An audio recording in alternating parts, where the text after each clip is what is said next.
สวัสดีผู้ชมกลับเข้ามาพูดคุยวิเคราะห์กันทอล์กไทม์กับแม็กเรื่องวัน EP นี้ก็เป็นการอัปเดตตัวเลขล่าสุดเนาะจากทางการไทย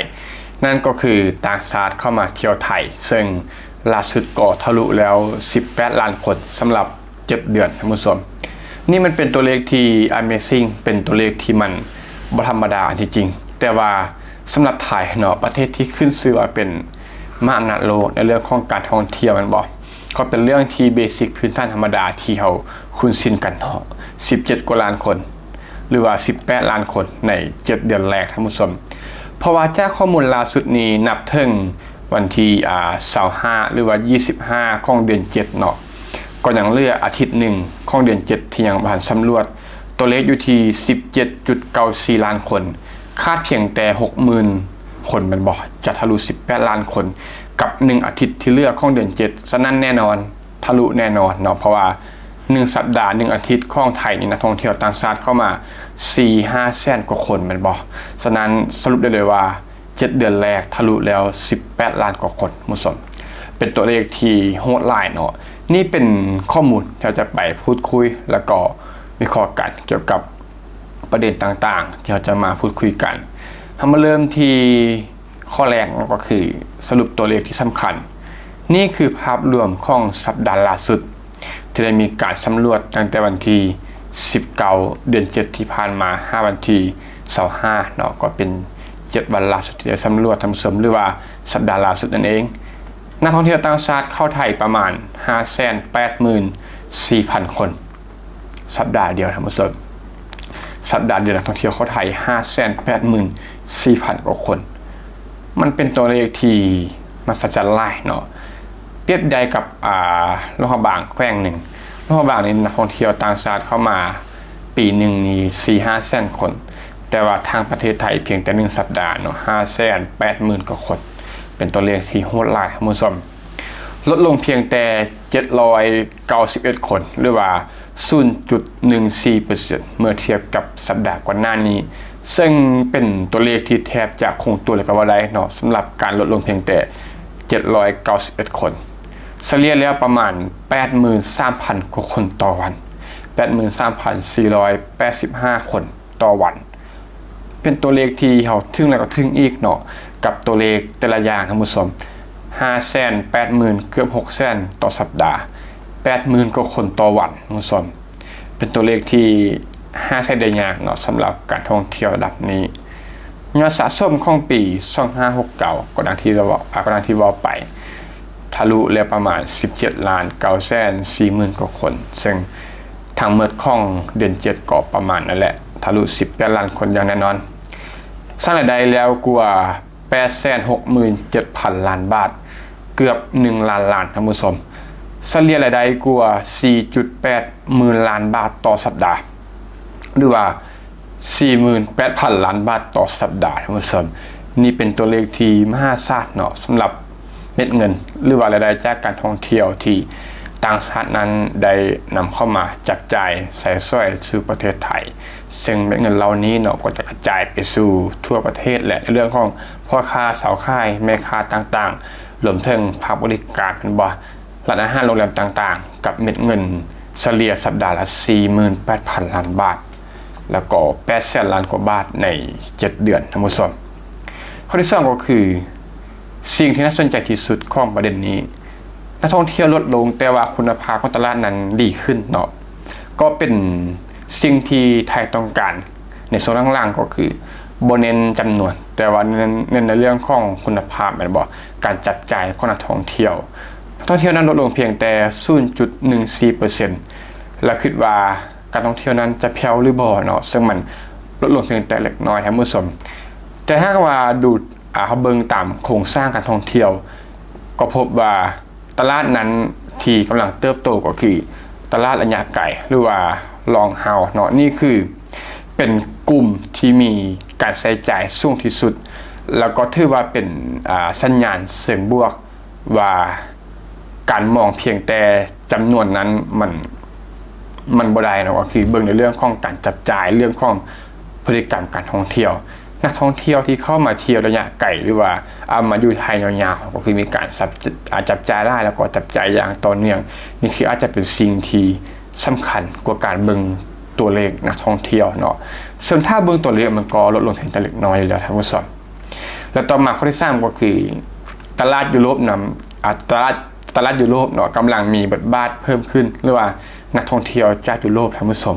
เข้ามาเบิ่งตลาดระยะไกลส่วนทางกับตลาดไกลเนาะตลาดไกลนั้นลดลง 0.75% ใน7 เดือนที่ผ่านมาแต่ว่าตลาดระยะไกลนั้นกลับเพิ่มขึ้น 1.01% เนาะแม้ว่าตัวเลขนั้นอาจจะเบิ่งคือบ่หลายแต่ว่ามีความหมายอย่างยิ่งท่านผู้ชมเพราะว่านักท่องเที่ยวจากยุโรปเช่นว่าอเมริกาหรือตอนออกกลางมักจะมาพักนานกว่ามันบ่ใส่จ่ายหลายกว่าเดินทางหลายจังหวัดใช้บริการโรงแรมระดับกลางถึงระดับบนท่านผู้ชมสร้างรายได้ให้ธุรกิจท้องถิ่นที่สูงกว่าท่านผู้ชมกล่าวได้ว่านักท่องเที่ยว1คนนั้นอาจจะสร้างมูลค่าทางเศรษฐกิจหลายกว่านักท่องเที่ยวหลายคนที่เดินทางมาจากหลายตลาดเนาะบางตลาดท่านผู้ชมการมาท่องเที่ยวอย่างไกลมันคือเขาเจ้าเดินทางมาไกลแล้วมาจากยุโรปจากสหรัฐอเมริกาต่างๆเมื่อตั้งใจเดินทางมาแต่ไกลแน่นอนต้องมีการพักยาวเนาะเพื่อให้คุ้มค่าต่อการเดินทางแล้วก็การท่องเที่ยวซึ่งกลุ่มเหล่านี้เนี่ยมีการใช้จ่ายที่สูงท่านผู้ชมสูงกว่านักท่องเที่ยวจากอย่างก็คือจากจีนมันบอกอาจจะรวมถึงสปป.ลาวหรือว่าประเทศใกล้เคียงนะที่เข้าออกซึ่งแน่นอนว่ากลุ่มนี้ก็สำคัญในเรื่องของนักท่องเที่ยวหมุนเวียนต่อเนื่องแต่ว่าการใช้จ่ายอาจจะบ่ได้สูงพอกลุ่มที่มาแต่ไกลแล้วก็พักยาวๆมุสลิมข้อต่อมาก็คือแน่นอนเนาะจีนยังเป็นเบอร์1แต่ว่าเริ่มมีการกระจายตัวท่านผู้ชมมาเบิ่งท็อป5นักท่องเที่ยวสะสมที่เดินทางเข้ามาเที่ยวไทย1เลยก็คือจีนแน่นอนเกือบ3ล้านคนใน7เดือนอยู่ที่ประมาณ 2.97 ล้านคนหรือว่า2,970,000 กว่าคนอันดับที่2ก็เป็นมาเลเซีย 2.31 ล้านคน3ก็คืออินเดีย 1.34 ล้านคน5ก็คือรัสเซียเนาะ1ล้านคนแล้วก็เกาหลีใต้เป็นอันดับที่5ท่านผู้ชมรัสเซียอันดับที่4เนาะขออภัยแล้วก็เกาหลีใต้อันดับที่5 650,000 กว่าคนนี่คือตัวเลขที่นักท่องเที่ยวเดินทางเข้ามาเที่ยวไทยหลายที่สุดและว่าสิ่งที่น่าสนใจก็คือประเทศไทยนั้นบ่ได้เพิ่งพัฒนาจีนเพียงแต่ประเทศเดียวแบบหลักๆคือกับในอดีตแต่ว่าเริ่มมีอินเดียมันบอกอินเดียนี่ถ้าเป็นคนชนชั้นกลางที่ว่าเป็นค่อนข้างที่ก็มีกำลังใจสูงเนาะชนชั้นกลางชนชั้นสูงนะน่าสนใจเพราะว่าอินเดียก็เป็น1ประเทศที่มีประชากรหลายมันบอกถ้าว่าคนกลุ่มนี้แห่หรือว่าหลั่งไหลเข้ามาเที่ยวไทยนี่ก็เป็นสิ่งที่ดีอย่างยิ่งท่านผู้ชมแล้วก็รัสเซียเนาะที่เป็นประเทศที่เบอร์ต้นๆที่เข้ามาใส่ใจค่อนข้างสูงรวมถึงเกาหลีใต้และก็ยุโรปท่านผู้ชมเข้ามาช่วยกระจายความเสี่ยงหรือว่ากระจายเรื่องของตลาดการท่องเที่ยวเนาะที่ว่าบ่ได้เพิ่งพากันที่ว่าบ่ได้เพิ่งแต่จีนแบบหลักๆหรือว่าโดดๆท่านผู้ชมต่อมาก็คือเป็นอย่างจีนจึงอย่างสำคัญเนาะซึ่งแน่นอนเลยว่าตลาดที่มีการใส่ใจสูงพวกอินเดียรัสเซียหรือว่าเกาหลีใต้ต่างๆแต่ว่าจีนก็ยังคงสำคัญต่อกับระบบการท่องเที่ยวของไทยท่านผู้ชมแม้ว่าตลาดนักท่องเที่ยวจากจีนนั้นถ้าเทียบกับช่วงโควิดเนาะอาจจะบ่ได้แรงแต่ว่าก็ยังเป็นตลาดอันดับที่1ของไทยเพราะว่ามีนั่นแหละประชากรมหาศาลเนาะใช้เวลาเดินทางบ่นานซึ่ง2ข้อนี้ก็สำคัญสุดๆจีนมีประชากรหลายมันบ่แล้วก็เดินทางก็บ่ได้ไกลมันบ่ฉะนั้นเดินทางมาเที่ยวไทยง่ายแล้วก็นักท่องเที่ยวหลายท่านผู้ชมมีเที่ยวบินจำนวนหลายแล้วก็มีศักยภาพในการเดินทางซ้ำก็สร้างเม็ดเงินให้กับไทยได้แบบซ้ำๆอย่างต่อเนื่องแล้วก็มหาศาลท่านผู้ชมสุดท้ายก็คือเมื่อเราบอกถึงเรื่องของการท่องเที่ยวเนาะที่แม้ว่าทั่วโลกจะพันพวนอะไรก็ตามแต่ว่าไทยนั้นก็ยังคงเป็นเบอร์ต้นๆแล้วก็นักท่องเที่ยวเข้ามาอย่างมหาศาลแบบบ่หยุดหย่อนก็คือบ่มีหยังสามารถหยุดได้เนาะ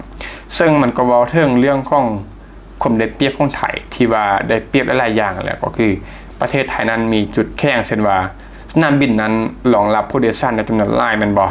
โรงแรมทุกระดับทุกราคาก็คือไทยเป็นอีกประเทศหนึ่งแหละที่มีการใช้จ่ายที่ว่าคุ้มค่าสุดในโลกแล้วก็มีหลายระดับให้เลือกแม่นบ่ว่าจะเป็นร้านอาหารโรงแรมต่าง อาหารสตรีทฟู้ดนี่ก็ราคาทึกๆก็มีเป็นบ่แต่ว่าคุณภาพเรื่องของรสชาตินี่ก็คือดีเยี่ยมท่านผู้ชมรวมถึงเรื่องของที่พักต่างๆก็มีให้เลือกหลายราคาค่าใช้จ่ายจึงแข่งขันใดเนาะอาหารมีชื่อเสียงระดับโลกระบบสาธารณสุขหรือว่าmedical solution นั้นแข่งแกร่งซึ่งข้อนี้ก็เป็นจุดหลักท่านผู้ชมแหล่งท่องเที่ยวหลากหลายซึ่งข้อนี้บ่ต้องเว้าถึงเนาะมีทางทะเลภูเขาวัฒนธรรมเมืองใหญ่เมืองน้อยเมืองรองธรรมศาสตร์อาหารชีวิตในยามราตรีต่างๆไฟแสงสีเสียงก็คือครบครันในประเทศไทยเนาะธรรมศาสตร์ก็ดีเทคโนโลยีก็ได้มันบ่เรื่องของต่างๆแหละที่กล่าวมาคือมันครบครันท่านผู้ชมถ้าเป็นสปปลาวคือเน้นธรรมศาสตร์เป็นบ่ถ้าเป็นในเรื่องของปารีสต่างๆพวกนี้ก็เป็นเรื่องของนวัตกรรมเทคโนโลยีเนาะแต่ว่าไทยนี่ก็คือผสมผสานกันจะลงตัวแล้วก็ครบจบที่ประเทศไทยทุกระดับในการบริการประทับใจทุกอย่างเนาะว่าจะเป็นราคาต่ำราคากลางราคาสูงก็มีให้เลือกแล้วก็คุณภาพดีเกินราคาตัวเดียวซ้ำท่านผู้ชมและนี่ก็เป็นเรื่องของใน EP นี้นะท่านผู้ชมที่ว่าฟังว่าจุดนี้มีตัวได้แล้วจะมาแลกเปลี่ยนพูดคุยกันก็เต็มที่คอมเมนต์สำหรับ EP นี้ก็ต้องขอบใจทุกท่านที่เข้ามารับชมรับฟังพบกันใหม่ใน EP ต่อไปขอบใจ